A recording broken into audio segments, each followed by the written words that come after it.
And again, welcome to the Bible Christians of God. I'm Brother Jacob, and happy Sabbath to those of you seeking to be born again by the Word of God. Happy Sabbath to the little children and to the poor and needy. Okay, need the Lord every day. This we continue today in part 7 of our Dispensation series, and actually is a part that I have to apologize for omitting this, but we're going to do something that I should have did coming out the gate. And how it came about, let me explain it to you. I was putting together the big picture on this, and the Lord showed me something. We're going to look at it today about the very first dispensation. So we're going to make some adjustments. We got to make some adjustments. And there's 2 dispensations that I left out. 2 of them. And we're going to address those today, and then we're going to get and pick it up where we left off from last week. But I got to put this in because it's very critical, and when the Lord showed it to me, I was floored. And you're going to see what I mean in a minute. Now I have up here on my right to the left, I have on the right to your left, the creation chart. Now I just want to point some things out. This here represents day 1 when God said, let there be light, day 2, 3, and so forth and so on. These are the days of heaven. But this whole thing is a dispensation that God established. And we're going to look at that. Dispensation number 1.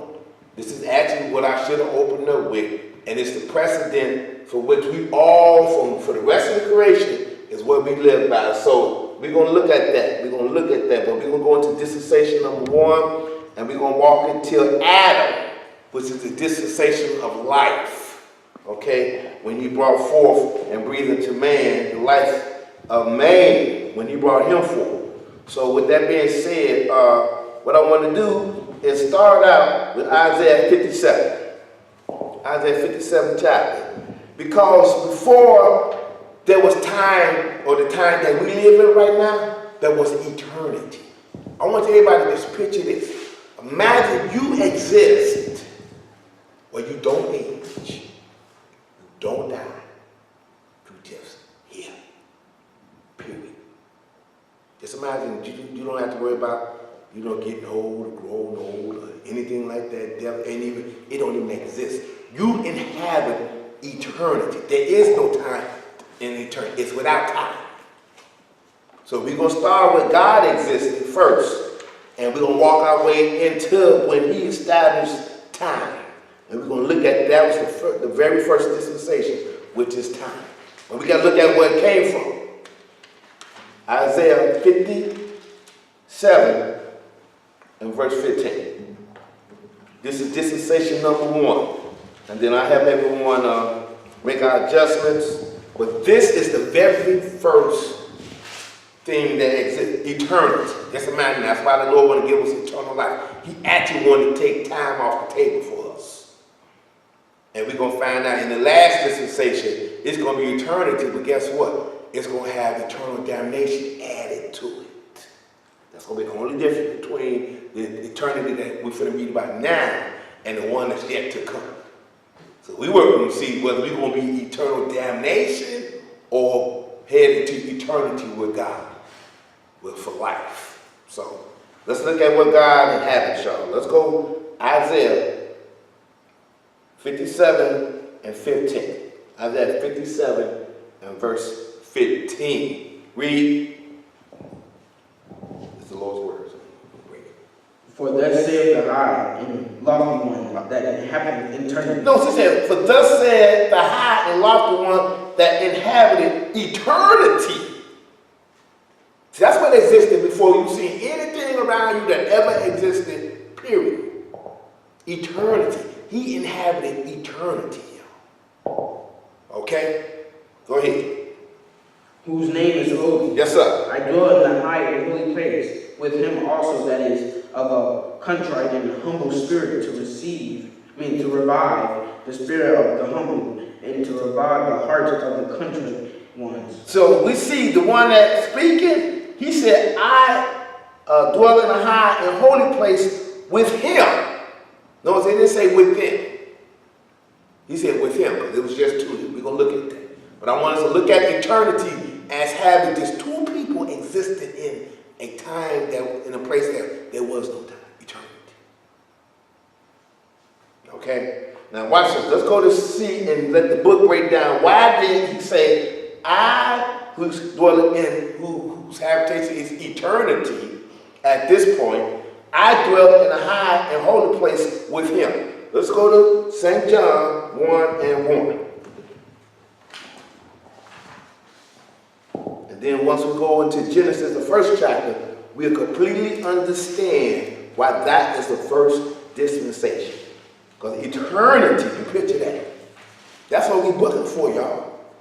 Well, you don't have to worry about getting old. You ain't got to worry about your body going bad or anything like that. No. You inhabit eternity. But how are you going to get there? Is you going to be in eternity in damnation? That's a long time to suffer, y'all. Everlasting damnation. Or you want to be in eternal. Just imagine how you live now, but you didn't have to worry about time. You didn't have to worry about, oh man, I'm going to get old. You know about the age on. No, you ain't going to worry about that in eternity. And we're going to understand why the first dispensation is so critical. But he said, I dwell he that inhabit eternity dwell with him. So we read St. John 1:1. Read. St. John 1:1. In the beginning was the Word, and the Word was with God, and the Word was God. So now we understand why it said, or who was talking when it said, I dwell in inhabiting eternity. The Word inhabited eternity, y'all. And he said, in the beginning was the Word, we read rather, and the Word was with God. So now we understand why he said, I dwell with him. So the one that was talking that said, I inhabited eternity, said, I was with him, and him being God. So this is the word with God, and the one that did the talking was God. Go ahead. The same was in the beginning with God. Yes, sir. All things were made by him, and without him was not anything made that was made. See, and all things was made by the word, the one that spoke everything into existence. He inhabited eternity. So then when he made all things, we're going to see that that's when he put time in place, and time dominates all aspects of the creation. All aspects, and we'll see what portion as we go along. So he said, all things were made by him, and without him was not made anything that was what? Made. Now, let's get down to verse, make sure I'm not leaving anything out here. Let's get down to verse 14. And the Word was made flesh. Now, the one that dwelt in inhabited eternity, he came down and dwelt in what? Flesh. Okay, so that was a dispensation for him. For him to come out of eternity and come into this body like yours and mine. That was a huge shift for him. So he came, he was made flesh. Go ahead. And dwelt among us. And we beheld his glory. The glory as of the only begotten of the Father, full of grace and truth. See, and he's the only begotten of the Father. In other words, he went back to being in eternity again. He came from eternity, came in the flesh, and then he went back. That's why he's called the only begotten of the Father, full of grace and what? And truth, y'all. So let's kind of go and look at this a little closer, because when we go into Genesis first chapter, I want us to make sure we got a good understanding of the first dispensation by understanding these things. Colossians 1:12.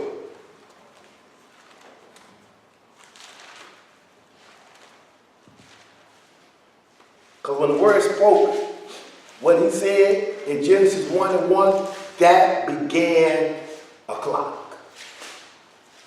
And we're going to look at it. Colossians 1, and let's start at verse 17.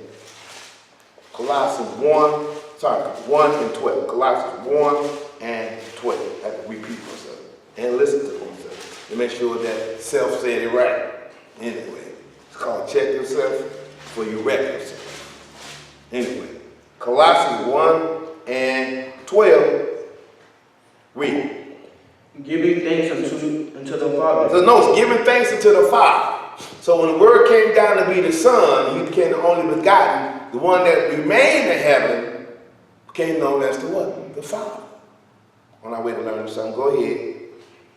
Which hath made us meet to be partakers of the inheritance of the saints in light. In light, not in darkness. Go ahead.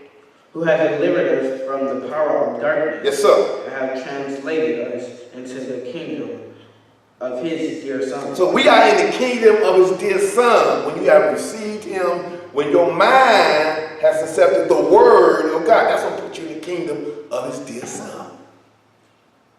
The mental aspect of the kingdom, y'all. Kind of like, you had your ambassadors for the United Nations. You had your Chinese ambassador, your German ambassadors. They represent their countries, even though their country's not here. But when you talk to them, you get a taste of what their kingdom is like. We the same. That's why we have been translated into the kingdom of his dear Son. Go ahead. And whom, now, once we've been translated, in whom we have what? In whom we have redemption through his blood. Yes, sir. Even the forgiveness of sins. See, when you come into this kingdom, you have the forgiveness of sins. That's why you got to be baptized into his name. And receive his word. You got to have both, y'all. Go ahead. Redemption through his blood, even the forgiveness of sins. Go ahead. Who is the image of the invisible God. See, he's the image of the invisible God, because no one has seen the Father at any time. Because he inhabits eternity. So he's the image of the invisible God. Go ahead. Excuse me. For he is the invisible God, the firstborn of every creature. See, he's the firstborn of everything that's going to be created. Not Enoch, y'all. Enoch did not make the change, y'all. Moses started to make the change. But Enoch is dead at the door now. Go ahead. For by him were all things created. Oh, so by him were all things created. So a picture from eternity to things being created, y'all. So I'll give you a preview of what we're going to look at in Genesis, the first chapter. So by him were all things created. Go ahead. That are in heaven. Even the angels, y'all. And that are in earth. Yes, sir. Visible and invisible. Whether they be thrones or dominions or principalities or powers. All things were created by him and for him. Most all things. Some of all things. All don't leave nothing out, do it. All things were created by him and for him. Go ahead. And he is before all things. Oh, no wonder he said, I inhabited eternity. That's what he's talking about, that Jesus in his first glory. Because he had to make a transition from that inhabiting eternity to come down in his flesh and blood body and then go back. So here we see he is before all things, and by him all things consist. Go ahead. And he is the head of the body. Yes, sir. The church. So we understand the body is the church. We just a piece of the body. This banner represents just a piece of the body. The body of God is just a piece of the body. We ain't the body. So, okay, we're a piece of it. So, but he is the head of the body, the church. Go ahead. Who was the beginning, the firstborn from the dead. Oh, so we qualify when he said he's the firstborn from the dead, because we all were born into this body of death, and we're going to see that in the second dispensation. Okay, so he's the head of the church, the body, who is the beginning, the firstborn from the dead. That's why I know Enoch is dead. Go ahead. And that in all things he might have what? The preeminence. So now look, let's go to Proverbs 8th chapter. And we're going to start at verse 1 and then skip down to, we're going to start at verse 1 and then skip it. Because wisdom talks about what happens in the beginning. Just setting this up. So when you look at Genesis first chapter, you're going to be like, wow. Yeah.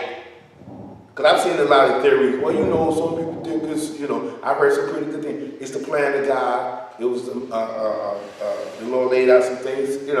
I get it. I've seen some pretty good things said, but we're going to lay down the crux of the matter. Proverbs 8th chapter and verse 1.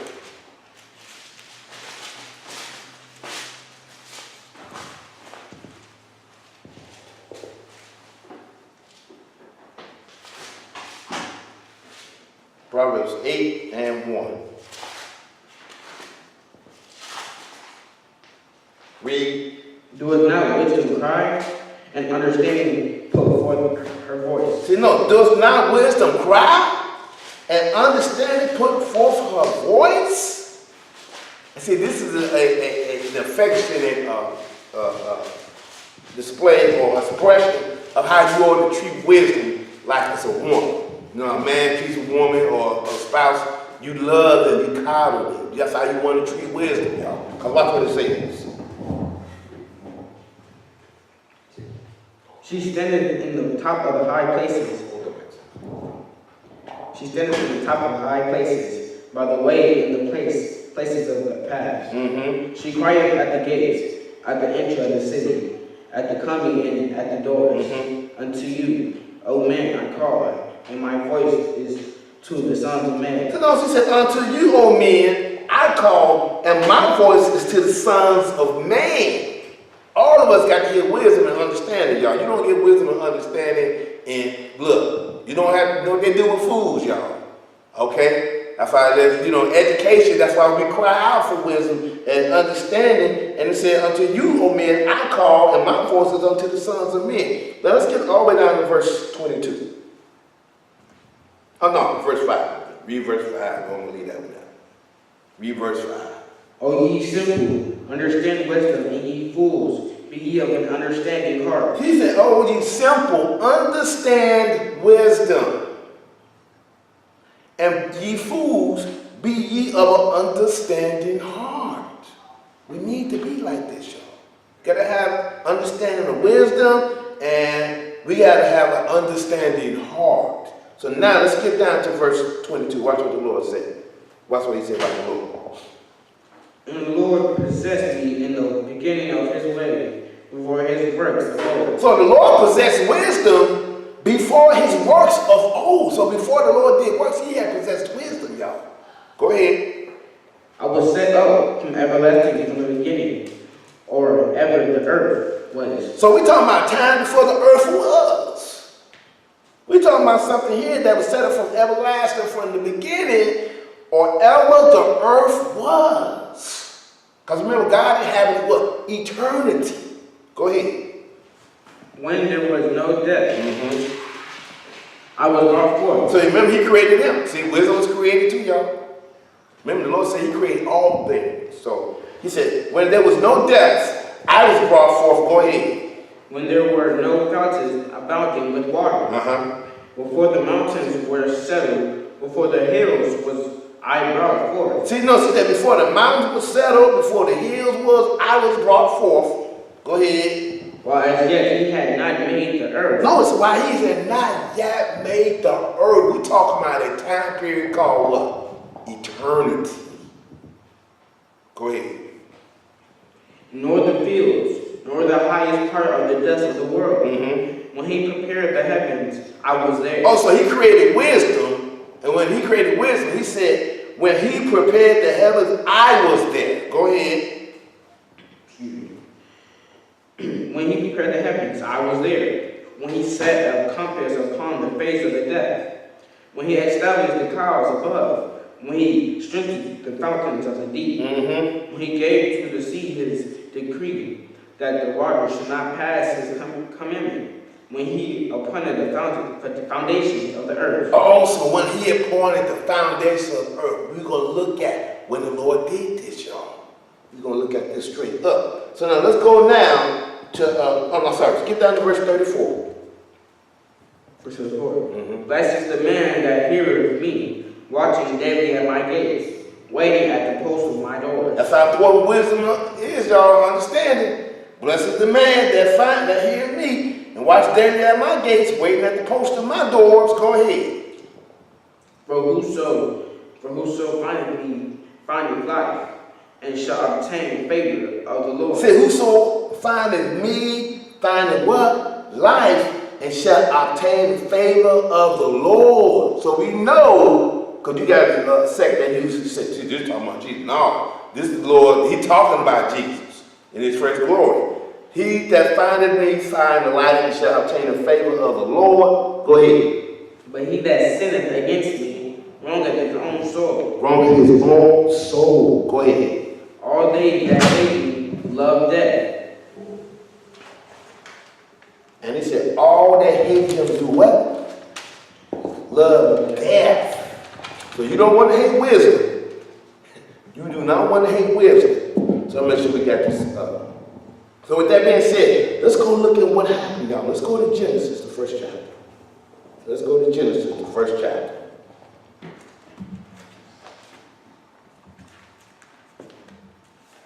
And look at the first dispensation. That's why I got up here the creation chart. So before we had day one,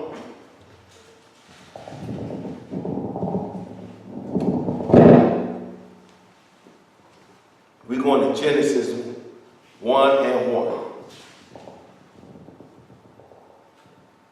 Read.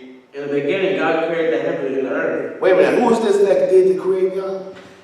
He said, in the beginning, God created the earth, and we read where Jesus, the Son, created all things. So it said, in the beginning, God created the heaven and the earth. So remember, we read about what happened before He created the earth, wisdom, knowledge. So eternity existed. Now we're looking at a dispensation coming into place. We're looking at day one coming into play, y'all. Genesis 1 and 2, read.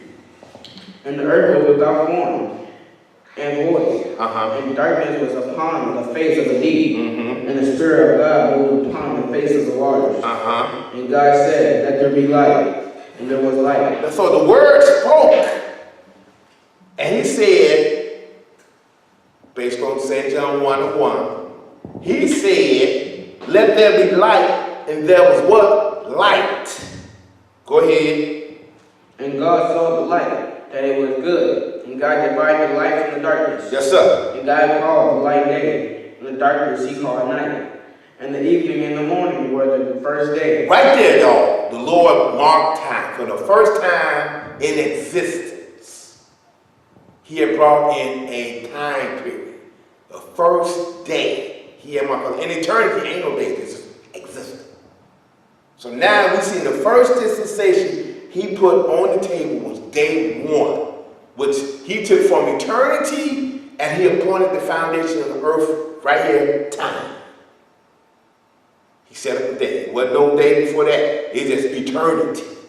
So now we see in day one, now watch how He uses time. Because this day one, let me go, let's hold that spot, and let's go to 1 Peter.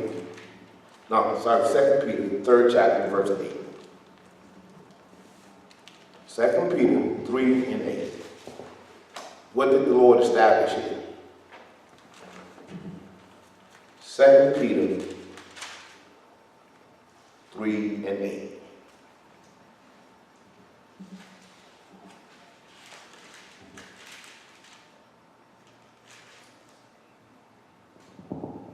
Second Peter 3 and 8. Read. But beloved, be not ignorant of this one thing, that one day is but the Lord as 1,000 years, and 1,000 years as one day. So now we see one day, so the Lord had established time right here. Bye. This was the beginning of the dispensation that would dominate us till throughout the creation, y'all. All the way from day one. We ruled by time, y'all. There's not a thing that can escape time. And we're going to see as we go through this, the Lord was setting up what time would rule. Go ahead. Your verse, what verse again? 9. Verse what? Verse 9. No, you want to read verse. I just read verse 8. You read verse 6? Genesis. Yeah, you in Genesis. Yeah. I'm sorry, go back. Sorry, go back to Genesis 1. Verse 6. And God said, let there be a firmament in the midst of the waters, and let it divide the waters from the waters. Uh-huh. And God made the firmament, and divided the waters which were under the firmament from the waters which were above the firmament. And it was so. Now look, God said, let there be a firmament in the midst of the waters. Now, this is day one. I want to do something here. We came out of day one. He established 1,000 years as one day right there. He established a time that he took from eternity. Boom, he gave us time, the marker. One day is 1,000 years. So each one of these represent 1,000 years to God as we keep going all the way across on out to, guess what? We're going to the 14th day. Now, I want to put this on the table. We're actually in what the Lord called the beginning, or the book will show you AB. AB is the beginning. So day one, the Lord started AB for the creation. We are not out of the first month of the creation, y'all. We ain't even made 14 days old yet in the creation, y'all. So each one of these, the Lord is showing his dominion, and we're going to read these dominions that he established. So we just read in verse 6, the firmament of heaven to divide the waters, and let there be a firmament in the midst of the water. So you have water here, and then you have waters above us. And what I want everybody to do is just take a train of thought. Think about how NASA or people that are into travel in this space, how long they say it takes for us to travel from here, even just to go to Mars. To go from here, to even go, they said to get out of the Milky Way, it's thousands and thousands of years. Because the dominion of time was established right here in the first chapter. For traveling long distances. So we can't even escape. You leave Earth, you still under the dominion of time. The first dispensation, y'all. When he took from eternity and he set up a day. So time's now in rule. It is dominating, it rules. So that's why it said, let there be a firmament in the midst of the waters, and let it divide the waters from the waters. Read verse 7. And God made the firmament and divided the waters which were under the firmament from the waters which were above the firmament, and it was so. So there's water above what we see, y'all. That's why the sky is blue. You go look out in the ocean, it's blue. Why is that? Because he separated the water and he put space in between the water we see, and then there's water way beyond the stars that we see, y'all. Way beyond space. It's so far, you can't even see it because he said flesh and blood cannot inherit the kingdom of God. Eternity, you can't get there in flesh and blood. You got to be changed. So let's keep going. Look at some of the other things he established. That time has dominion over. Go ahead. And God called the firmament heaven, and the evening and the morning were the second day. Yes, sir. So that firmament we're looking up is heaven, stars as far as you can see. Astrologers, as far as they can see. They got the Hubble telescope up there. Far as they can see. As long as you're flesh and blood, you'll never see that water. We just be looking in the firmament because time has dominion over us. Keep going. Verse 9. And God said, let the waters under the heaven be gathered together unto one place, and let the dry land appear. And it was so. And God called the dry land earth, and the gathering together of the waters called he seas. And God saw that it was good. So he brought forth the earth. He caused land to rise up out of this water. Go ahead. And God called the dry land earth, and the gathering of the waters called he seas. And God saw that it was good. And God said, let the earth bring forth grass, the herb yielding seed, and the fruit tree yielding fruit after his kind, whose seed is itself upon the earth. And it was so. So now the Lord is showing time has dominion over the trees. It affects them differently. That's why you see trees last a long time. They go through their seasons. The trees, the leaves come off the tree. Certain time. There's a time for it to bloom. There's a time for time. He's showing you right here. Time rules even the very plants we look at. That's what he's showing this dispensation of time. He set it up from the beginning. So there's nothing in the creation that time does not dominate. That's why we look at it. That's why he said, let the earth bring forth grass, the herbs yielding seed, the fruit tree yielding fruit after his kind, whose seed is in itself upon the earth, and it was so. So he's showing you in that everything after his kind. You notice that key word, after his kind. That's why man don't beget monkeys, and monkeys don't beget me. Okay, y'all, everything after his kind. He's showing you what time has dominion over and the order of things. Keep going. Verse 13. And the evening and the morning were the third day. See, he's showing us time has dominion time has dominion over the fruits of trees. That's why they know when they come, and they know when you see them bloom, you see them ride, they go through the process. Because time, he established in the first dispensation, time rules. Go ahead. And God said, let there be light in the firmament of the heaven. Oh, now we're going to the lights that's up in the firmament of heaven. So he said, let there be lights up in space. I'll put it like that. Go ahead. In the firmament of heaven to divide the day from the night. And let them be for signs and for seasons and for days and years. So now he's looking at, he's established them. Now this is how time has got dominion on the earth in particular. Specifically. Go ahead. And God made, and God made two great lights. Yes, sir. The greater light to rule the day, and the lesser light to rule the night. So now look, did you read verse 15? Yes. So he said, let them be for lights in the firmament of heaven to give light upon the earth. That's why the sun had dominion, and the moon has the effect what goes on the earth. And this is during the time, the dispensation of time. From what God took from eternity, he just started imparting time. Time going to have dominion in space. Time is going to have dominion over the planets. Now time is going to have dominion on this earth that we come from. So now, he said, let them be for lights. And God made two great lights. Go ahead. And God set them in the firmament of the heaven. Did you finish verse 16? Oh, sorry. And the lesser light to rule the night. He made the stars also. So now, on this earth, he's establishing what got dominion. He said he made two great lights.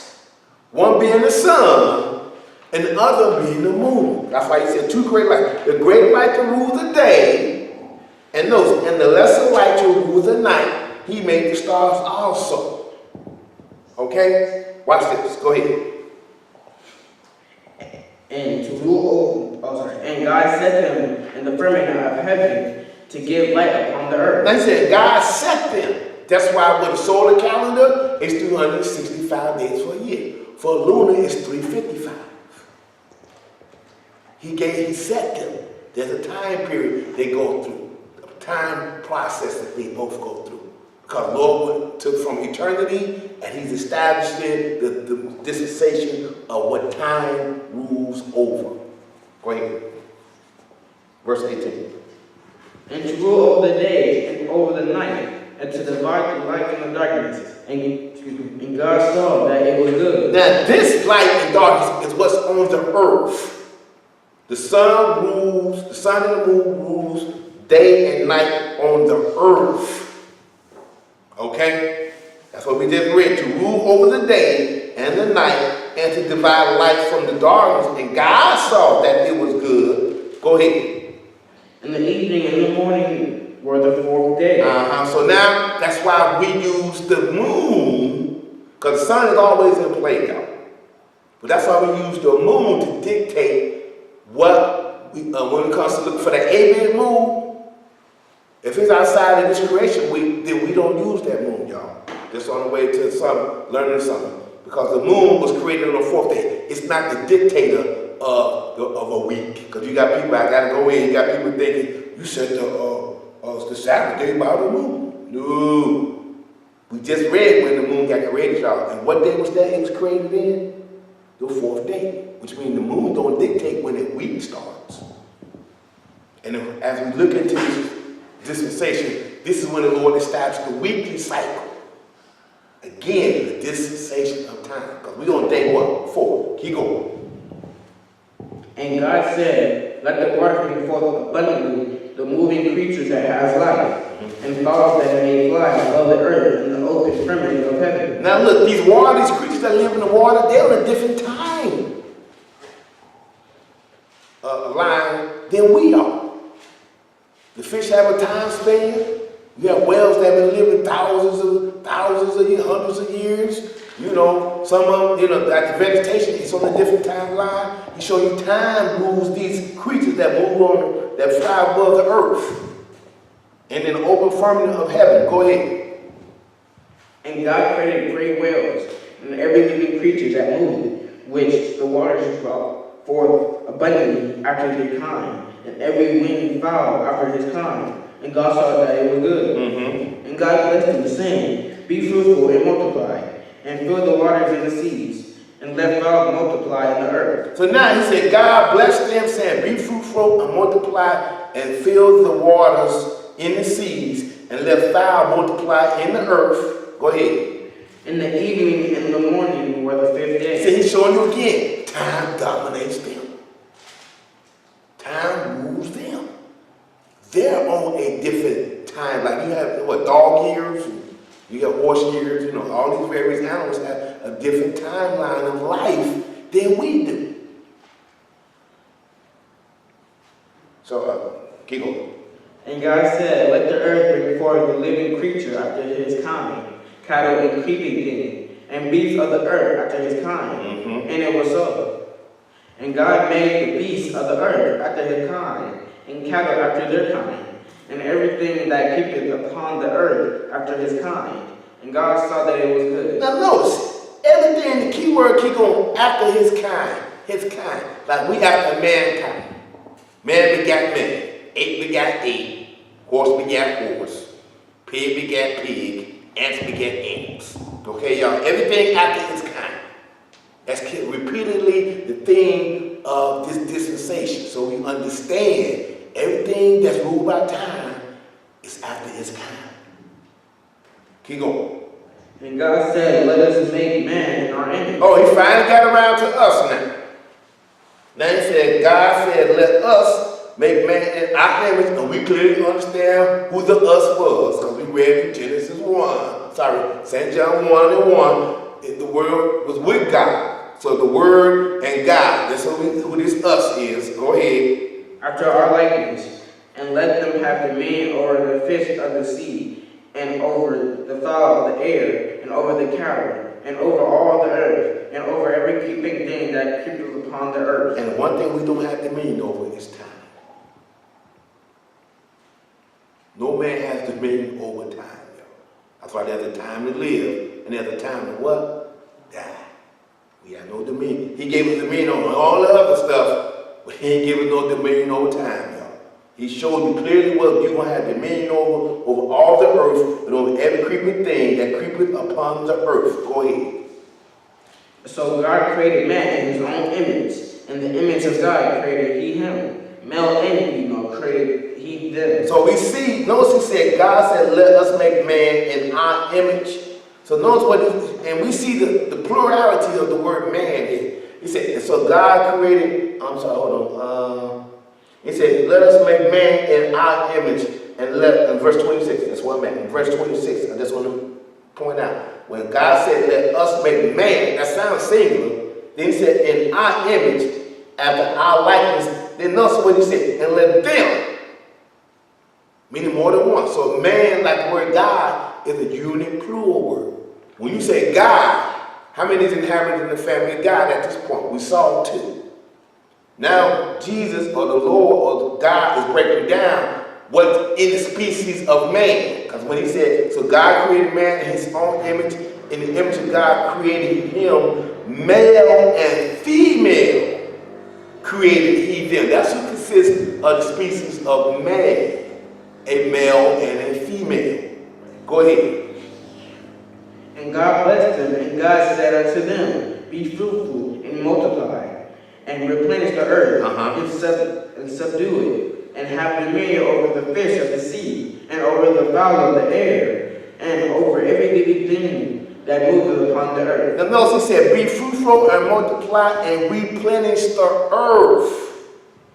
Because you had dinosaurs that existed before us, y'all. They were used in preparation for man. That's why we saw up higher where it said in verse 20, you had creatures, moving creatures that moved of life and fire that may fly above the earth and in the open firmament of heaven. And God created great whales and every living creature that moved which upon the waters and brought forth abundantly after their kind. That's why he had to replenish. And we got proof of that. We have fossils that existed thousands of years. Because ain't nobody walking around looking at no big old giant brontosaurus, y'all. No, that was the time that they existed. That's why he said replenish the earth and subdue it. Go ahead. And God said, Behold, I have given you every herb bearing seed, which is upon the face of all the earth, and every tree, in the which is the fruit of a tree yielding seed, to you it shall be for meat. And to every beast of the earth, and to every fowl of the air, and to everything that creepeth upon the earth, wherein there is life, I have given every green herb for meat, and it was so. And God saw everything that he had made, and behold, it was very good. And the evening and the morning were the sixth day. See, now we see in creation, he said the evening and the morning was the what? The sixth day. Now let's go right into the second chapter of Genesis. Read. Thus the heavens and the earth were finished, and all the hosts of them. See, time, he had set it up. Look, time dominates everything.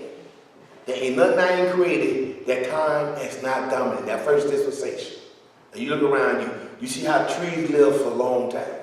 Then you see the differences in the animals. You see how we're different from amongst the beasts of the field. Everybody got a different dispensation or piece of time that's been imparted to it. That's when the Lord did all of that. That's why he said everything that he saw, everything that he had made, it was very good, and the evening and the morning was the sixth day. Now, read the top of Genesis 2 and 1. Read again.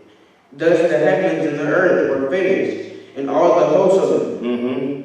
And on the seventh day, God ended his work which he had made, and he rested on the seventh day from all his work which he had made. See, he said that dispensation in there. Because notice, can we And God blessed the seventh day and sanctified it, because that in it he had rested from all his work which God created and made. See, now, notice what was missing from here, y'all. There was no evening and morning mentioned here, huh? So the Lord had said everything that time was going to dominate. And he showed you that seventh day, I got a special dispensation for that. That can never be changed. Because has anybody ever seen a day without night and day yet? Y'all, anybody seen that yet? We ain't seen that. So he set up right here in the first chapter, everything in the first dispensation that will rule all the way out for the duration of his creation, until we get to the after the seventh day, and then we're going into the 8th day. But guess what? We got to make it to the 14th day of creation, y'all. Because we haven't even made that the 6th day. Now, what I want to do is go to and kind of point this out. Let's go to Job 38:4. Job 38:4. Because Job, the Lord had to let Job know, you know what, dude? With all of your righteousness, you have no idea what you is exalting yourself against, or done got puffed up to the extent of you going through the creation. Look, he started, man. The Lord went in on Job right here. Because we can read in the book where it says, knowledge puffeth up. Job had got beside himself, so the Lord started going clean in on him. Watch this. Job 38 and start at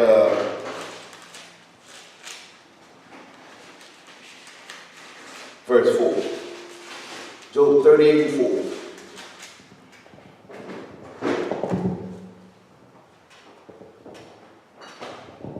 Read. Where was thou when I laid the foundation of the earth? He said, where was thou when I laid the foundation of the other earth? Go ahead. Declare if thou hast understanding. He said, declare if you got understanding. Go ahead. Who have laid the measures of thereof, if thou knowest? See, the Lord was laying all the measures out. When he did time, he measured how long man going to be living, how long the trees going to exist. He measured the beasts. Everything was measured out, y'all. He meted that in that first chapter of Genesis.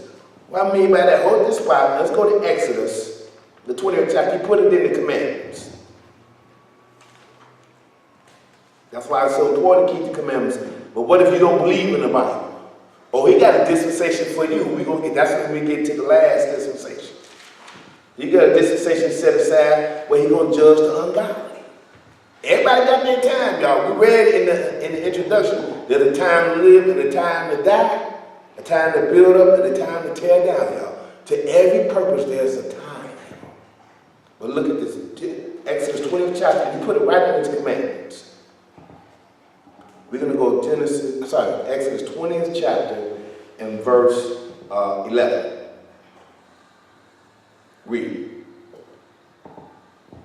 For in 6 days the Lord made heaven and earth, the sea, and all that in them is, and rested the seventh day. Wherefore the Lord blessed the seventh day, and hallowed. So if you don't believe in dealing with his commandments, you have no sense of really what time is doing. That's why you got people around, oh, the Sabbath day could be any day. No, you disregarding the Creator and his dispensation of time that rules over every last one of us, whether we righteous or wicked. So that's why he said, for 6 days the Lord made heaven and earth, the sea and all that in them is, and rested the seventh day. Wherefore the Lord blessed the Sabbath day and he hallowed it, because he marked time all within creation week. That's when he set up the time dispensation, the very first dispensation, even before Adam was brought forth. So when Adam got brought forth, that's when we're going to move on to the next dispensation. But let's go back to Job. Because I want us to all understand, when he said he laid the measures thereof, when he laid the foundations of the earth, he said at the time that has dominion over whether you righteous or wicked. Or he got a dispensation for the wicked. That's called judgment day. But we're going to keep reading. Go back to Job. Yeah, back to Job, 38th chapter. And this time we're going to read verse 6. I'm sorry, verse 5. Read verse 5. 38 and 5. Who hath laid measures thereof, that thou knowest, or who hath stretched a line upon it, whereupon are the foundations thereof fastened. See, answer Job this question. Because sometimes the creature gets beside himself and think he is as great as the creator. So the Lord's going to clean in on Job. Look, who hath laid the foundation thereof, if thou knowest? Notice he said, if you know this. So he talking to this creature that he created. He said, do you know this? Or who has stretched the line upon it? Do you know that? You know, whereupon the foundations thereof is fastened. He asked some questions. Notice how all these are ending with questions. Question mark, quotation, the question mark. Or who has laid the cornerstone thereof? Go ahead. Verse 7. When the morning stars sang together, and all the sons of God shouted for joy. No, he said, when the morning stars sang together and all the sons of God shouted for joy. Was you there? Because he created the angels too. Verse 8. Or who shut up the sea with doors when it brake forth, as if it had issued out of the womb. When I made the cloud the garment thereof, and thick darkness a sweating band for it, and break up for it my decreed place. Yes, he said, and break up for it my decreed place. Go ahead. And set bars and doors. See, the Lord was setting bars and doors for each piece of his creation when he made it out time. Look, skip down to verse 16. Hast thou entered into the springs of the sea? See, he asked Job a question. Hast thou entered to the springs of the sea? Go ahead. Or hast thou walked in the search of the depth? Have the gates of death been open unto thee? He said, have the gates of death been open to you? Go ahead. Or hast thou seen the doors of the sorrow of death? See, look, he's asking these questions. He constantly hitting them because the creature got beside himself in the sight of the Creator. Because when he established dominion, he hit Job upside the head. And Job, we're going to read what Job, how he felt by the time the Lord was throwing this stuff at him. Keep reading. Verse 18. Hast thou perceived the breadth of the earth? Declare if thou knowest it all. See, he said, hast thou perceived the breadth of the earth? Declare if thou knowest it all. Go ahead. Where is the way where light dwelleth? And as for darkness, where is the place thereof? Look at him, he hitting him upside the head. Go ahead. That thou shouldest take it to the bound thereof, and that thou shouldest know the path to the house thereof. Mm-hmm. Knowest thou it? No, see, knowest thou it? See, he hitting Job, y'all. Go ahead. Because thou wast then born. Because thou was born there? Oh. Yeah, read it right with the Knowest thou it, because thou wast then born. Uh-huh. Or because the number of thy days is great. Hast thou entered into the treasure of the snow, or hast thou seen the treasures of the hell? See, no, she said, hast thou entered into the treasures of the snow, or hast thou seen the treasures of hell? Go ahead. Which I have reserved against the time of trouble, against the day of battle and war. See, look, the Lord got things waiting for the dispensations to come, y'all. Because he said, which I have reserved against what? The time of trouble. So the Lord got stuff that he been putting on the table. He just waiting for the time to release it. Because ever since he established that dispensation time set in the beginning, he's time dominates, y'all. Go ahead. That's good. Now, let's go to, I want to go to Job, because when the Lord got the question in this, child. Let's go to Job 40th chapter.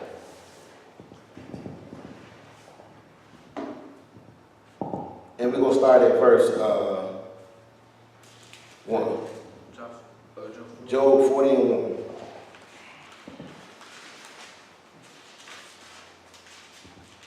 Job 40 and 1. And then we're going to move on to the next dispensation. Go ahead. Moreover, the Lord answered Job and said, shall he that contended with the Almighty instruct him? No, she said, shall he that contend with the Almighty instruct him? That's what this is all about. That's why the Lord, you go back and read this on your own. He kept asking, hitting up with questions, after question, after question, after question, because it all came down to, shall he that contend with the Almighty do what? Instruct him. Keep going. He that will put God, let him answer it. Then look what Job said. Go ahead. This is what Job did. Go ahead. Then Job answered the Lord and said, behold, I am God. No, he said, behold, I am what? Thou. Because he had got beside himself. Now recognizing the one that comes from having eternity. And he had imparted time for that first dispensation, and he allowed time to do everything. Go ahead and finish that. What shall I answer thee? I will lay my hand upon my mouth. Look, he said, how am I answer? I'm going to lay my hand upon my, no, I'm going to shut up. So now let's go to the next dispensation that came about. Let's go to Genesis, back to Genesis. Genesis, the second chapter. Now this dispensation is a dispensation of life.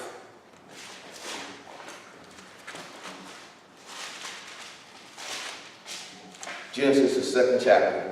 And we're going to start at verse 4.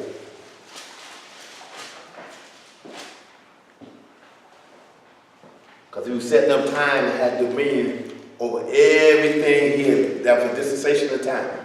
Dispensation number 1, the dispensation of time. Now watch this, y'all. The dispensation that he brought forth man in.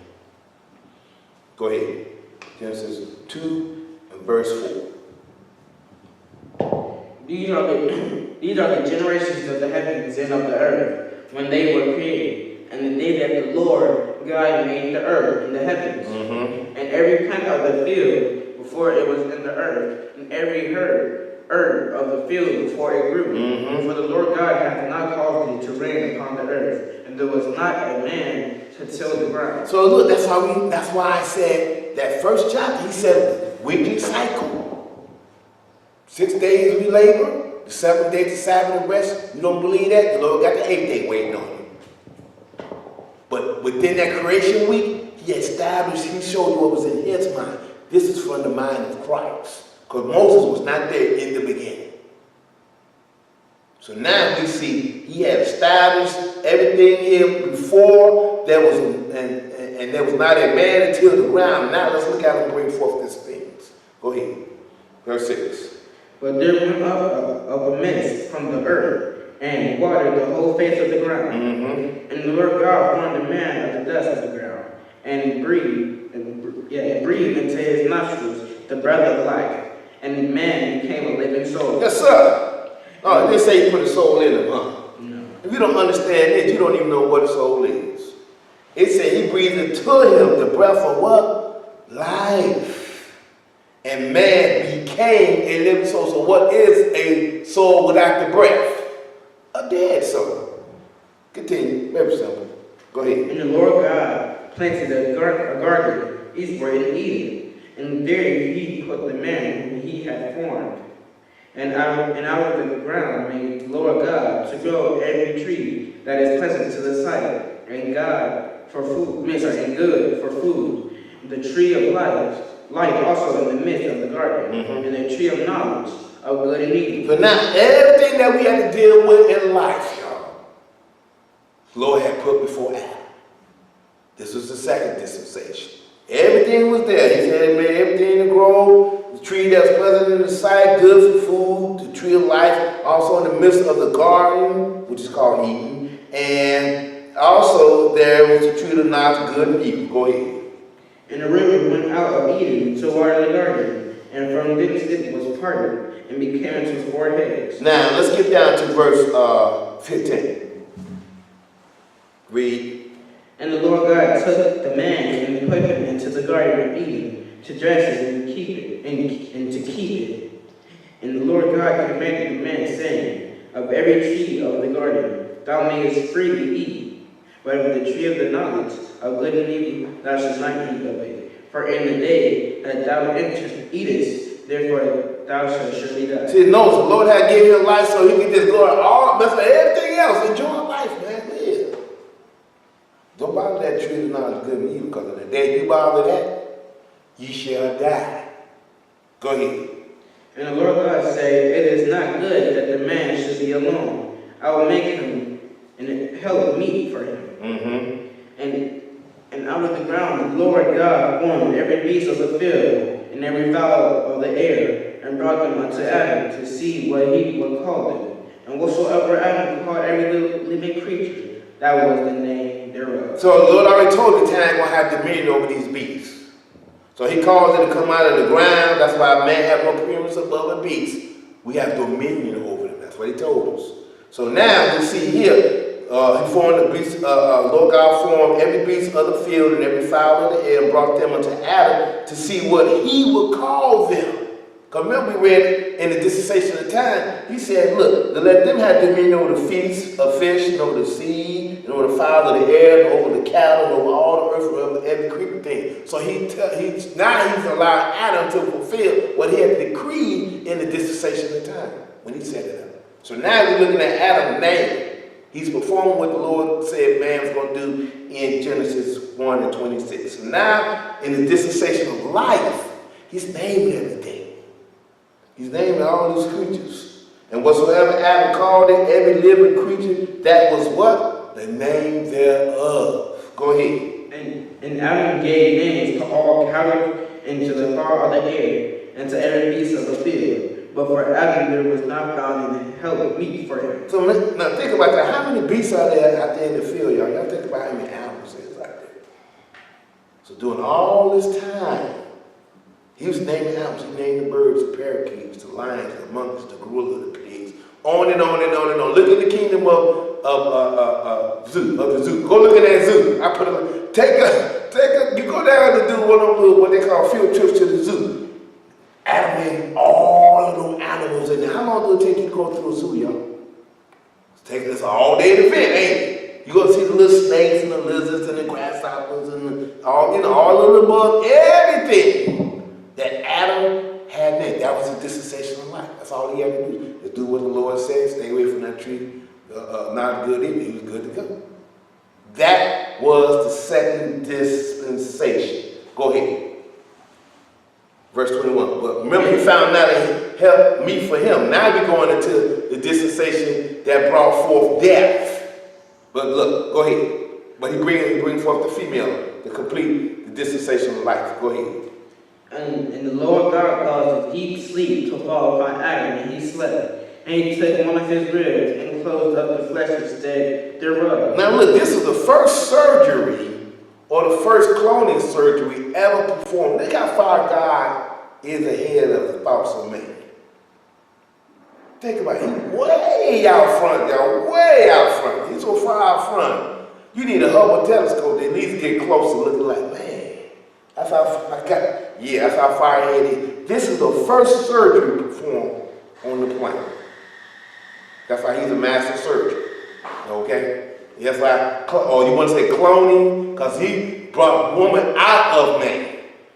Okay? Go ahead. Verse 12, from 22.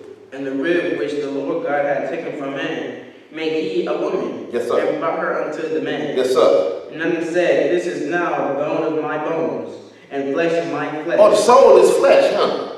On the way to learn something. Remember, he became a living soul. So here we see the woman was taken from man, and it tell you, Adam said, this is now my bone, bone of my bones, and flesh of my flesh. So the soul is flesh, y'all.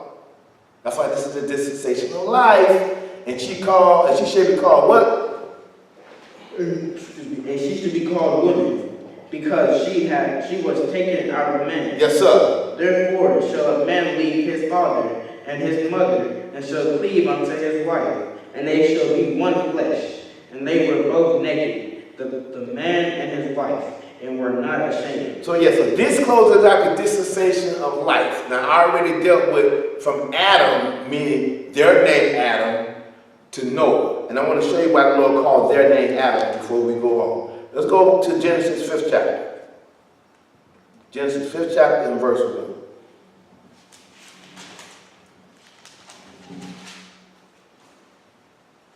Genesis 5 and 1. Read. This is the book of the generations.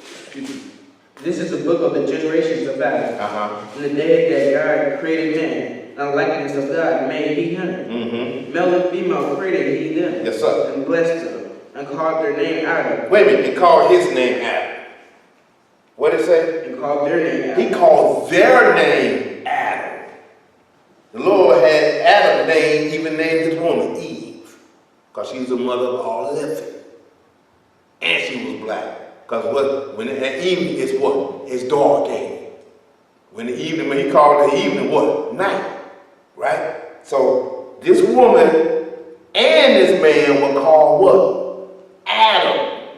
That's why I say male and female created he them and blessed them and called their name Adam in the day when they were what? Created. So now we're going to come out this dispensation. And now let's go all the way to the dispensation that we were about to get into last week. And leaving off from last week. And I want to go now to dispensation 16. We're going all the way down to dispensation number 16. To go there, let me, this whole creation is a dispensation. So we ain't get out of we haven't gotten out of A-bed yet, y'all. We have not gotten out of A-bed. Let me see, did I put it over here? No, I didn't. So let me bring this up.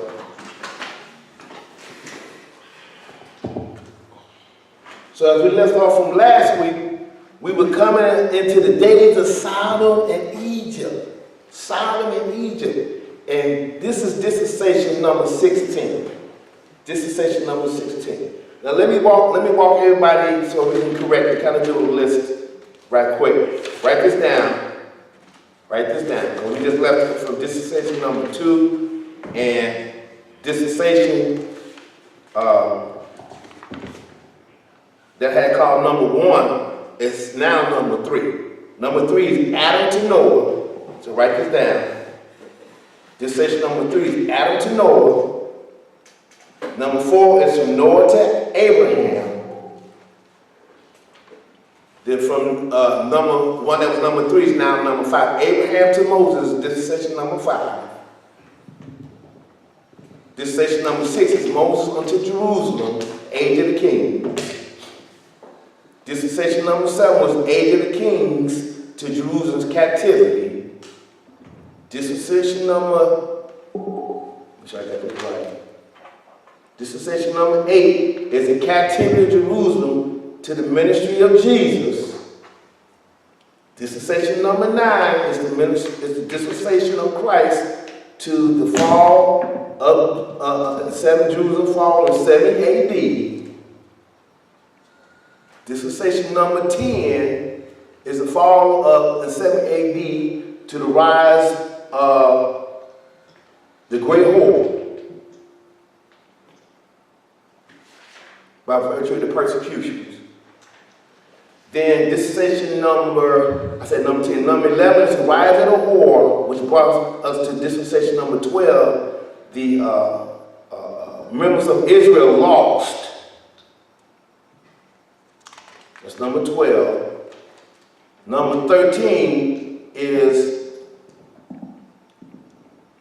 into the ships of Egypt,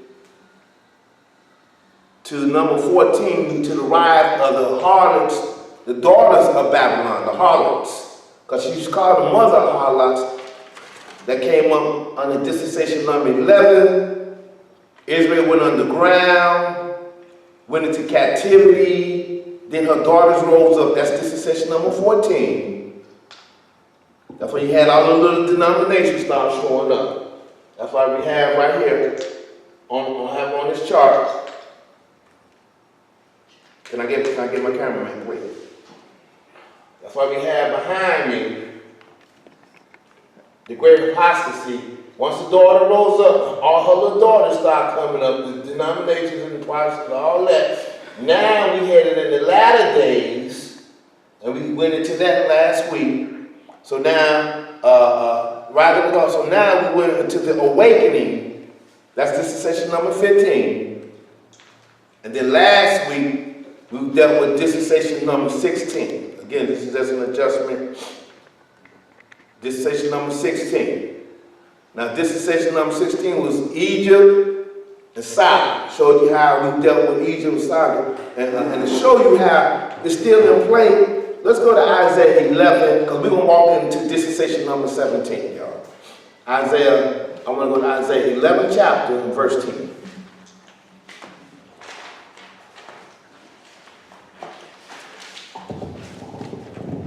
We kind of closed out last week's, and then there's a purging that's going to go on that's going to lead us into, as Sodom and Gomorrah rises up in these days, because we are in the increase of knowledge. Let's go to Isaiah 11 and Isaiah 11 and 11. It's talking about Jesus. We're going to be Isaiah 11 and 11. And we're closing out dispensation number 16 to get ready to go into number 17. Again, I apologize. I got a chart, huge. I got a dispensation chart and get ready to publish and print out and put on the website so you can see this and make your adjustments as accordingly. So we're going to Isaiah 11 and 11. Isaiah 11 and 11. Read. And it shall come to pass in that day that the Lord shall set his hand again the second time to recover the remnant of his people, which shall be left from Assyria, and from Egypt, and from Pathros, and from Cush, and from Elam, and from Shinar, and from Hamath, and from the islands of the sea. We went all the way over here, y'all. Remember, we had to come over here on ships to Egypt. Go ahead.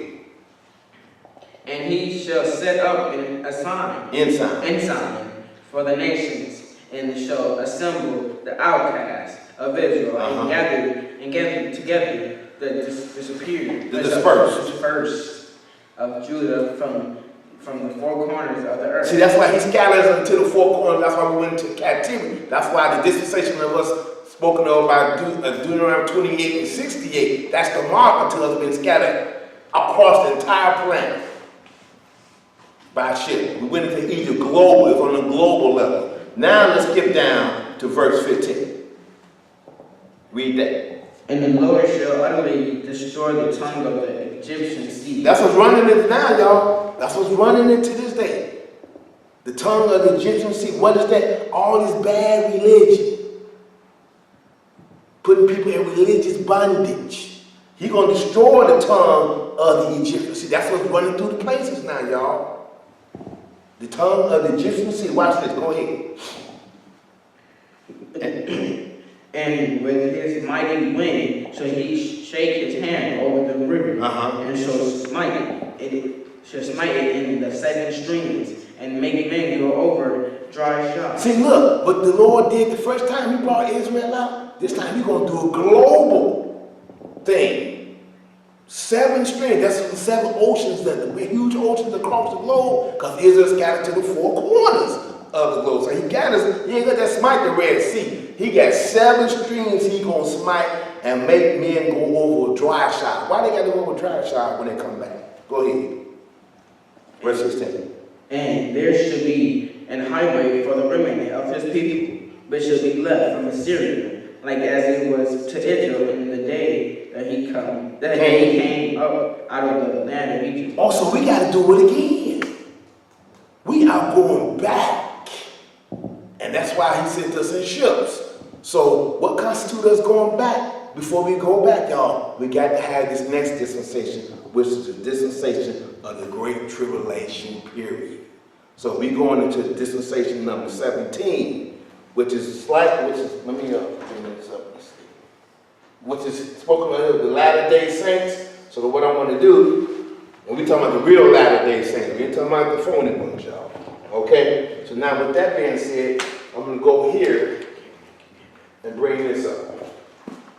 I got to bring this chart up. For the Great Tribulation period. So let's go quickly to Matthew's, now this is called the Great Tribulation period dispensation in the time of Jacob's trouble. And what I want to kind of emphasize is during the knowledge of, because these are the days of increase of knowledge. And if you notice, in these days, you can get information real quick. You know, they got this little thing called series. All you gotta do is ask, say, December 25th. When's the first observance of December 25th?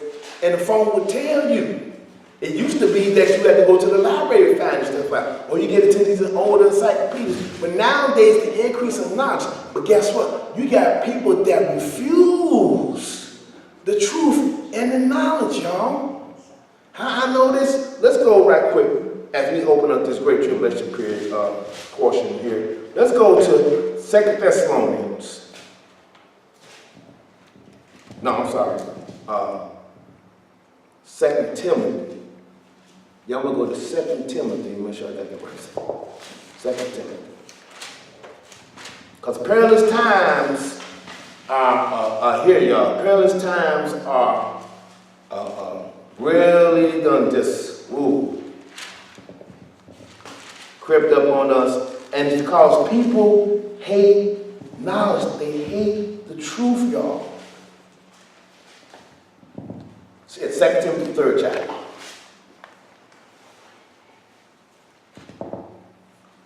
Because I can have, just pull up on your phone right now, or on your computer and ask, when was the first Christmas, December 25th, first observed? And the phone, if you especially got one of those little series, it'll tell you. Christmas was first observed 334 AD, during the time of Emperor Constantine.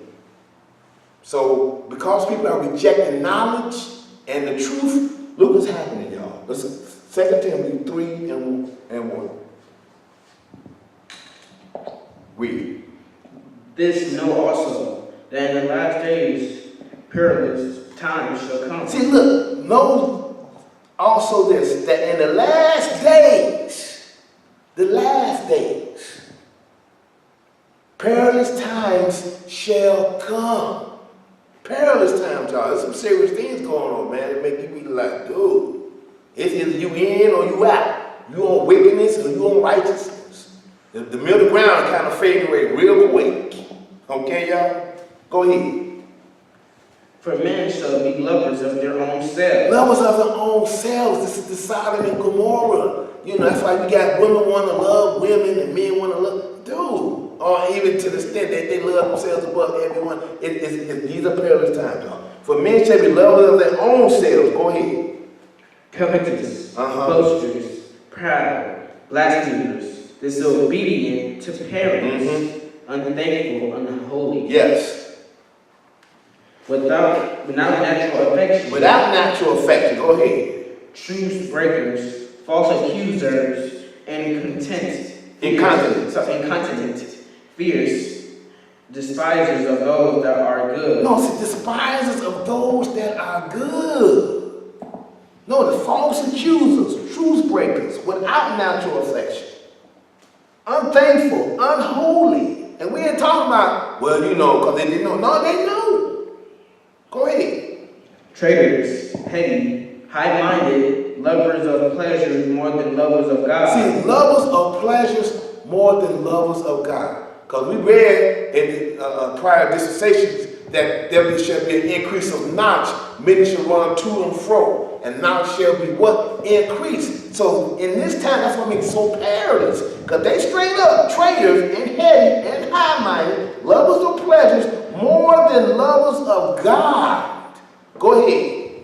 Having a form of godliness, but deny the power thereof. From such turn away. See, from such turn away. This is what's going to lead up to the great tribulation period, y'all. Because it done got so bad. Let's go right here and show you how this thing is going to break down, y'all. Let's go to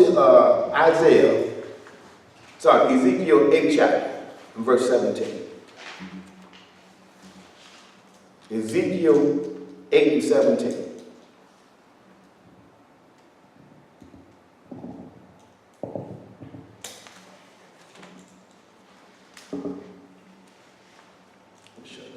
Ezekiel.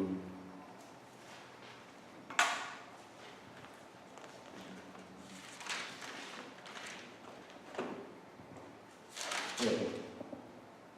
I'm sorry, Ezekiel 8:14. Let's look at, whoa. I'm sorry, yeah. 9. I got it. 9. Sorry, 9 chapter.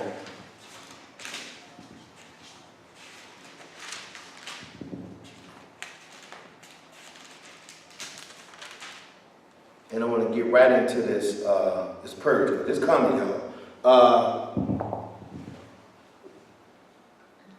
9 and start at verse 4.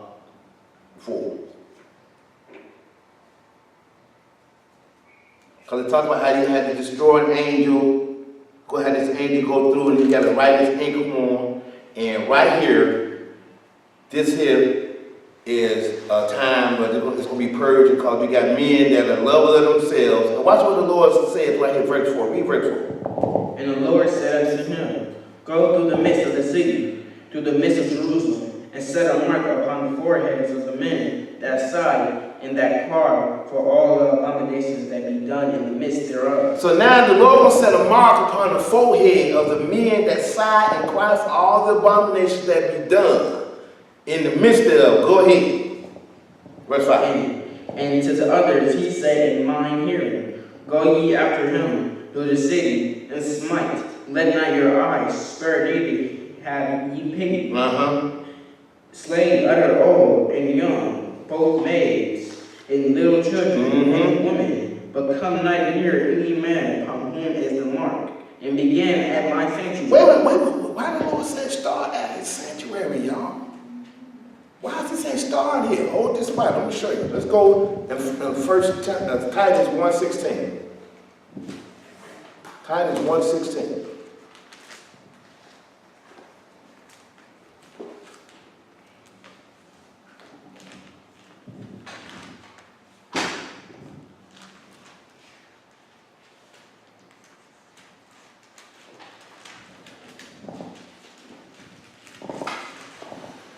Read, come on, Titus 1:16. Why is it start in my house? Go ahead, because you got people like this found in God's house at this time. Go ahead. They profess that they know God. You got people that profess that they know God, but go ahead. But in works they deny him, being abominable and disobedient, and unto every good work reprobate. See, the Lord gonna find it in his house. People that profess that they know God, but guess what? They being abominable and disobedient, and unto every good work reprobate. Then we read in the last days, it's going to be perilous times. So let's go back. And he said, begin at my sanctuary. And finish that. Yeah, he said, begin at my sanctuary. Go ahead. That's verse 6. And stay only old and young men, and broke maids and little children and women, but not come near any man upon whom is the mark. And began at my sanctuary. Yes, sir. Then they began at the ancient men which were before the house. Oh, so they started at the ancient men, the old heads. They're not paying attention to what the Lord is bringing in this dispensation of the great tribulation is coming, y'all. They said they begin at the ancient men which were before the house. Go ahead. And he said unto them, defile the house, and fill the courts with the slain. Go ye forth. And they went forth, and slew in the city. Yes, sir. Go ahead. And it came to pass, while they were slaying them, and I was left, that I fell upon my face, and cried, and said, Lord God, wilt thou destroy all the residue of Israel? Also, this is going to happen in the midst of Israel, y'all. The purging. Go ahead.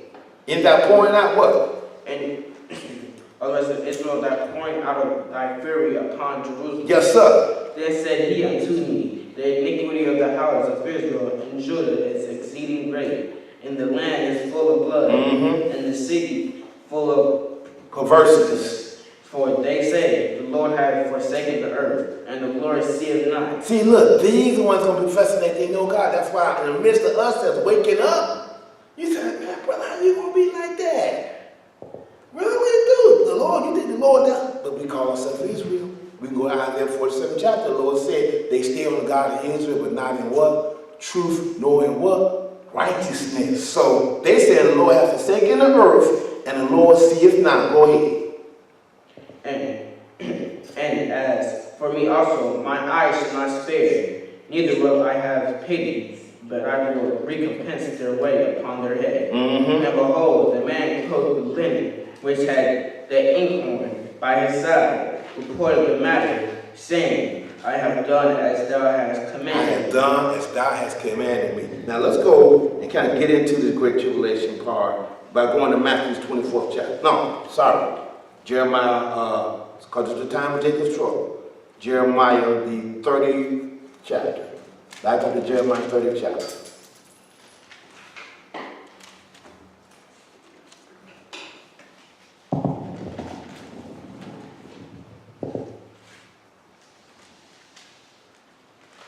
And 4. Jeremiah 30th chapter and verse 4.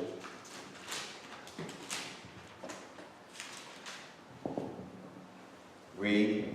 And these are the words that the Lord spake concerning Israel and concerning Judah. Yes, sir. Remember, it's not as if we never left when we came out there to Ezekiel 9th chapter. Go ahead. For thus saith the Lord, we have heard a voice of trembling, of fear, and not of peace. See, we've heard the voice of trembling and not of peace, because perilous times, y'all. I mean, this stuff been going down. We look around like, dude, it's really getting bad. That's why the great line is slowly fading away. The Lord increased the knowledge. It's instantaneous at your input. You can call, you can look in your phone and say, hey phone, when did Sunday worship come into place? Who decreed to go to church on Sunday? It would tell you.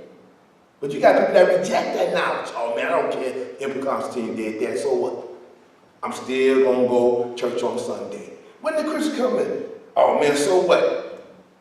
So what? To knowledge. So that's why we've heard the voice of trembling and of fear and not of peace, y'all, because the Lord pouring out his wrath. And it's going through the purging, and the battle lines is being drawn, y'all. It's becoming clear and cut and concise. That's what's going to lead to the great tribulation period. Now watch what they say, verse 6. Ask ye now, and see whether a man doeth travail with child. Wherefore do I see every man with his hands on his loins, as a woman in travail, and all faces are turned into paleness. See, because it's going to be it's a rough time coming, y'all. Rough times coming. Go ahead. At last, for that day is great, so that none is like it. Oh, at last, for that day is great, so that none is like it. And things are steady snowballing. Go ahead. It is even the time of Jacob's trouble. Yes, sir. When he shall be saved out of it. Well, he shall be saved out of it, y'all. That's why when Israel was down in Egypt the first time, it looked pretty bad. 400 years of bondage until the Lord raised up Moses. And we had to call on Moses, come out there, because then all the plagues start hitting y'all. And then he starts separating, he starts sanctifying Israel from those plagues. So these things are all stretched out over the duration of time. So I have this chart up here, and I want to go and try to get into this as shortly as possible. But did you finish that? Yeah. Go ahead, keep going. For it shall come to pass in that day, saith the Lord of hosts, that I will break his yoke off thy neck, and will burst thy bonds, and strangers shall no more serve themselves of him. But they shall serve the Lord their God, and David their king, who I will raise up unto them. That's all the way to the resurrection, y'all. When that first resurrection comes. But before we get there, we got to go through the dispensation called the Great Tribulation period. So let's go to Matthew's 24th chapter. I'm kind of taking a few things out. So let's go to Matthew 24, and we're going to go to Matthew's 24th chapter and verse 3.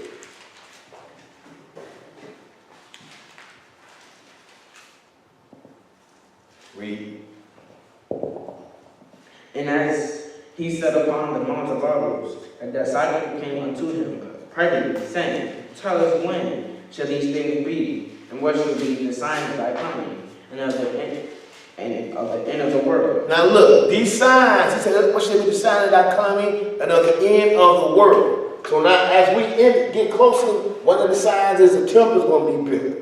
One of the signs is, I'm telling you, that love of many going to wax cold. We're going to read that. But I want to bring key things into play here, such as what Jesus said in the very next verse.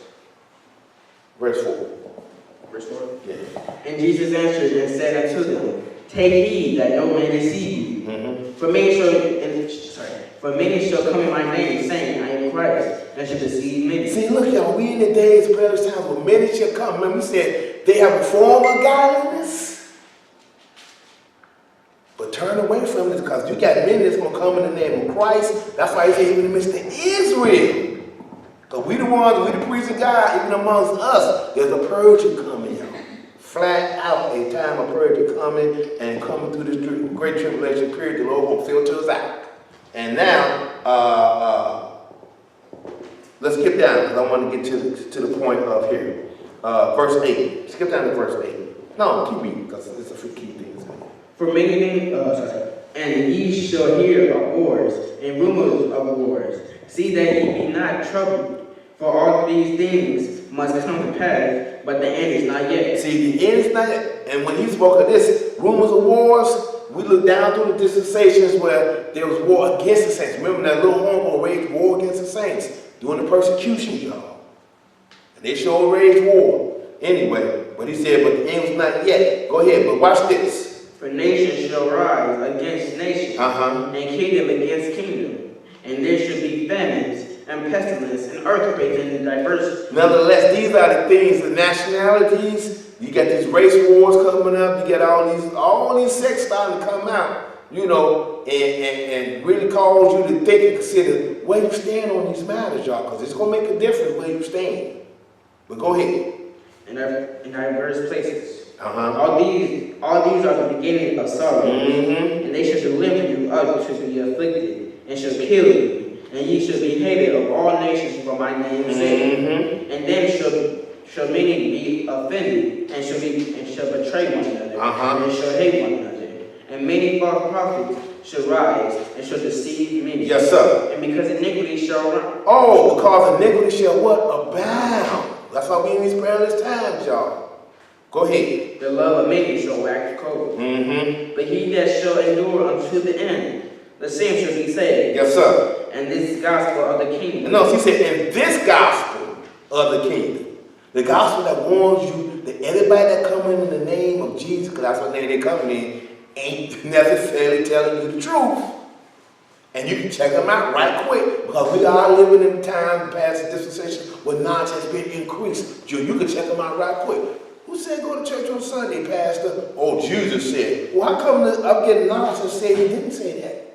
Who said, Pastor, we ought to observe Christmas? Like, well, see, we represent Christ's birthday. Now, telling me that that's not right, Pastor. What you want now? What's up with that? You can check them out. But many false prophets rise up. You can check them out. But some, we feel, oh, man, so, you know, hey, Isn't it so beautiful? They get caught up in all the pomp and ceremony and all the good feelings, not realizing that they're being deceived by these false prophets. And he said, because iniquity shall abound, and the love of many shall wax cold. But he that endures to the end, the same shall be saved. And this gospel of the kingdom shall be preached to all the world. Go ahead. For a what? For a witness. For a witness. Excuse me. Shall be preached to the world for witness unto all nations. And then shall the end come. Now we're looking at the end coming, y'all. Go ahead. When ye therefore shall see the abomination and desolation, spoken of by the Daniel the prophet, stand in the holy place, whoso readeth, let him understand. Now look, that's what I got this chart up for here. Because there's a temple that's getting ready, that's been built. This is going to stand in the holy place, the third temple being revealed in the land of Israel. This is say, we're not playing around, y'all. This is no joking matter. This is a literal matters of life and death. Okay, so we have this thing later. That's why I wasn't going to go into this chart in depth, but I just want to show you, you're going to stand in this holy place, which is headed for that dispensation of the Great Tribulation period. And this stuff is in play now. I didn't just make this up, y'all. You can go look at blueprints for the holy temple, y'all. So this is the start of the 2300 days of Daniel. So when we actually get into that, I ain't saying that's next year, 2 years from now, 3 years from now, but Spirit giving me the unction that say, hey, it ain't too far off. That's the best I can say. Because I ain't going to be no false prophet say, oh, by the year 2021. No, I don't know. I just know it ain't too far off by virtue of the signs that the Lord said watch for and pay attention to.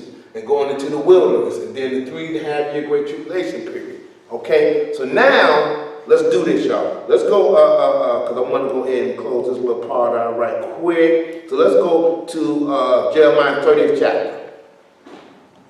No, I'm sorry, Daniel. My bad, Daniel. Daniel 12 and verse 5. We're almost done.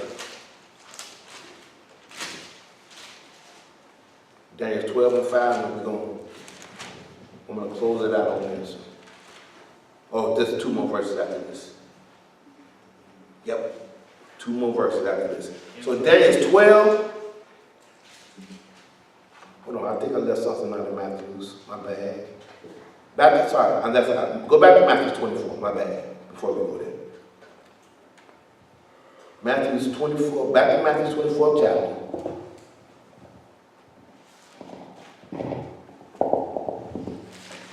Because there's a time to flee. And I want to go down to verse 21. My bad. We're supposed to skip down to verse 21. Then we're going to go to Daniel. So read Matthew 24 and 21. For then shall be great tribulation, such as was not since the beginning of the world to this time. No, nor ever shall be. See that time of Jacob's trouble is mirrored and pointed out here also as called the Great Tribulation. Notice he says, such as was not since the beginning of the world. That's how horrible this is going to be, y'all. That's why he said the perilous time shall come.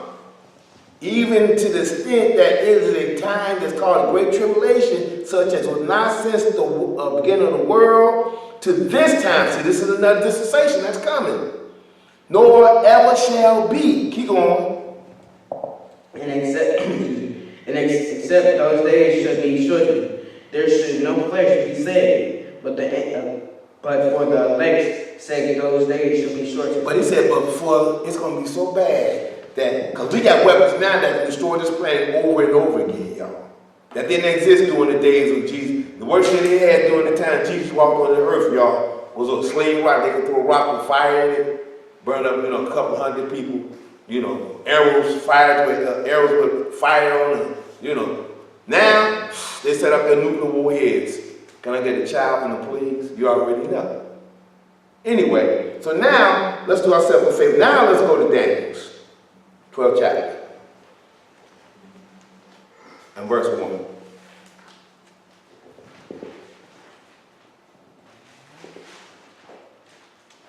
And read.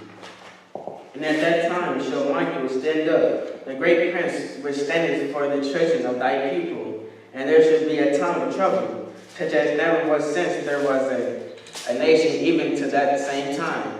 And at that time thy people shall be delivered, every one that shall be found written in the book. See, you got to be found written in the book, which means you got to be about book if you want to be found written in it, right? No, that's right. So think about all the people that disregard the book. That's why you put up that Bible Christian. We trying to give you a fighting chance. Because I'm going to drop a book, we on book, we going to show you a book, and hope you taking a look in the book. How about that? Anyway, so let's get down in this though. And watch this. And this time, skip down to verse 7. And I heard the man clothed in linen, which was upon the waters of the river, when he had up his right hand and his left hand unto heaven, and swear by him that liveth forever, that it shall be for a time, times and a half, and when he shall have accomplished to scatter the power of the holy people, all these things shall be finished. And I heard, but I understood not. See, because Daniel was in the dispensation that it hadn't been revealed yet to. Now we live in the past, the dispensation of the increase of knowledge. Oh, it's revealed. We're just waiting for when the great tribulation period get here, and then certain things are going to kick off that's leading up to that we got to pay attention to. That's why I say it ain't too far off now. But I ain't gonna sit up there and say it's 2-3 years away. But I mean, like 50 years. Anyway, go ahead. And then I said, O my Lord, what shall be the end of these things? And he said, Go thy way, then, for the words are closed up and sealed till the time of the end. See, it is now in these days that these things are revealed and open up. And watch what he said. Go ahead. Many shall be purified and made white and tried. Yes, see, many gonna be purified and made what? White and look and what? Tried.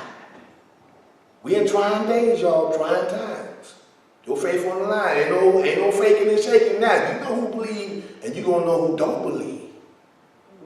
Straight up. Cause watch what he said. But the what? But the wicked shall do wickedly. Yes, sir. And none of the wicked shall understand. Yes, sir. But the wise shall understand. See, none of the wicked. See, when you see people that go and they mess around with the Bible and they not get no understanding, he said, the wicked shall do wickedly, and none of the wicked shall understand. That's how when we want to plan scriptures by people, they come and sit down and listen to the lesson and they go about their business. I'm like, okay, they're not understanding. They're allowing that Sodom and Gomorrah spirit to take over. And guess what? It said the wicked shall do wickedly, and none of the wicked shall understand. But what? But the wise. Go ahead. Finish that. But the wise shall what? But the wise shall understand. The wise will understand, y'all. Go ahead. And from the time that the daily sacrifice shall be taken away, and the abomination that maketh desolate is set up, there shall be 1,290 days. So now we're seeing why Jesus said we should see the abomination that make the desolate stand when are not spoken of by prophet Daniel the prophet. Whoso read let him understand. The wise will understand this, y'all. Because now we headed in these 2,300 days, okay? So I won't go clean it, but I just want to show how the temple thing come up, and then we're going to get into how it closes out. So we can kind of shut it down. I'm looking at my time. Yeah, I think I need to go ahead and let's go to our last place right here to Jeremiah. 8th chapter. Daniel's 8th chapter. Let's go to Daniel's 8th chapter. I'm going to close it here. So you can understand why I put this chart up. Daniel's 8 and verse 11.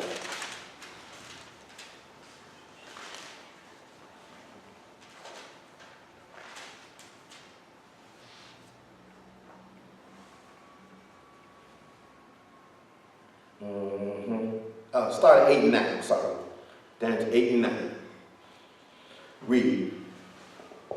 And out of one of them came forth the little horn. See, out of the little horns that are the Gentiles, that's why I didn't want to get into that. Like I said, we're dealing with dispensation. I'm trying not to go so deep into it that we lose the point of dealing with time, segments of time, events that happen in time.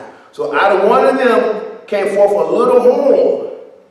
Which what? This is out of the Gentiles. Go ahead. Which waxed exceeding great, toward the south, and toward the east, and toward the pleasant land. Mm-hmm. And it waxed great, even to the host of heaven. And it cast down some of the hosts and of the stars to the ground, and stamped upon them. Yes, sir. Yea, he magnified himself even to the prince of the host, and by him the daily sacrifice was taken away. Oh, ain't that what Daniel 12:11 talked about, y'all? We read that. I didn't say that, we read that. So this abomination that make it desolate is his horn that's going to magnify himself, and by him the daily sacrifices is taken away. Go ahead. And the place of his sanctuary was cast down, and the host was given him against the daily sacrifice by reason of transgression. And it came down the truth. And it cast. And it cast down the truth to the ground. Yes, sir. And it Practice. and prospered. See, you got people that's going to be casting down the truth and prosper under this beast, y'all. That's what they headed for. Go ahead. Then I heard one saint speaking, and another saint said unto that certain saint, which spake, how long shall it be the vision concerning the daily sacrifice, and the transgression and desolation, to give both the sanctuary and the host to be trodden underfoot? And he said unto me, unto 2,300 days, then shall the sanctuary be cleansed. Now it said unto me, until 2,300 days, then shall the sanctuary be cleansed. That come out to about a total of 77 months. So how many months are in a year? 12. So you got about 5 years, about 6 years and a little change for that whole dispensation that's going to cover this 2,300 days of Daniel's, from the time when the temple was set up, the abomination make a desolate takeover, all the way out to when the Lord comes back. Okay? So let me go down to verse 23. Let's get down to verse 23. We're going to end it in here. And in the latter time of their kingdom, Talking about the Gentiles. Go ahead. when the transgressors are come to the full. See, when the transgressors are coming to the full, that's why things are getting so bad and so wicked and so just out of here. It said the wicked shall do what? Wickedly. Okay? Go ahead. A king of fierce Conscience, yep. and understanding dark sentences shall stand up. Yeah, it's just repeating what we read in verse 11 of the same chapter. Go ahead.